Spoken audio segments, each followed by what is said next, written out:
that's another bucket for delis, you know, like, you know, it has to pass through that. Like, can we, you know, we really want to make everything from scratch, and it's a couple reasons. Like, massive reason is that generally it means that we can sell it for cheaper, so we're not having to pay that extra middleman to do a job that we can do already. And obviously we'll wear that labor cost, but then we can figure out processes to make that faster, or we can do it in bulk or whatever.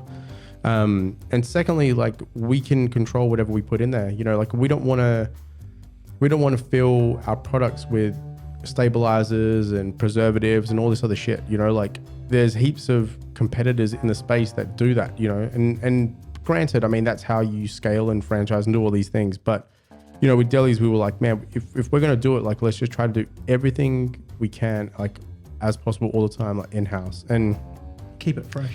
Yeah, I mean, things take way longer because, like, you have to put the R&D time in, you know, like, I'm not a baker. I've been a cook for like almost 20 years. Like, I don't really know how to make like good bread, you know?